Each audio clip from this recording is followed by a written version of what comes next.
A story about a horrible murder, a rare act of forgiveness, and maybe a second chance at life. The nation's longest-serving female inmate, 69-year-old Betty Smithy, is up for parole. Governor Jan Brewer finally granted Smithy clemency after nearly 5 decades in prison. In a story you'll see only on 9, Claire Dewan asked Smithy why she should go free. Yeah, guys, Smithy and I talked by phone. As a child, she survived poverty, abuse, polio, and rickets, went from orphanages to foster homes, but at 20 years old, her troubled past caught up to her. She strangled and killed a 15-month-old whom she was babysitting in Phoenix.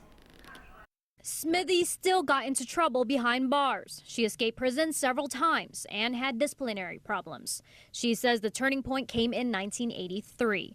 That's when the baby's mother, Irma Gerberick-Simmons, wrote her a letter and forgave her for the murder. That's when Smithy started getting an education and stopped acting out. Before then, I couldn't hardly look at myself in the mirror because I was so ashamed of what I did. And I was so guilt-ridden and guilt-stricken. And then when I got that letter, I was shocked. And I told myself, well, if she can forgive me, then, why can't I forgive myself? Her attorney of 40 years, Andy Silverman, told me today Smithy getting parole would send an important message. If people can prove themselves at some point, then we as a society, are willing to give people a second chance. I asked Smithy why she deserves to get out of prison. Some people are going to support you and say you've done enough time, but there are going to be some other people who say you took a kid's life away.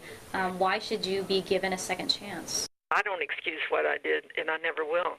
But it was one moment in time, and why should one incident in a person's life define what that person is? Now, I did ask Smithy why she killed the baby. She says she can't talk about that before her hearing.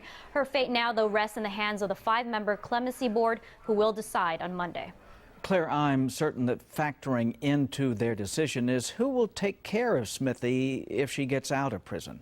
She's made arrangements to live with her niece in Phoenix. Also a factor guy, a psychiatrist who evaluated her and say that she's no longer a threat. We'll let you know what happens. Claire, thank you.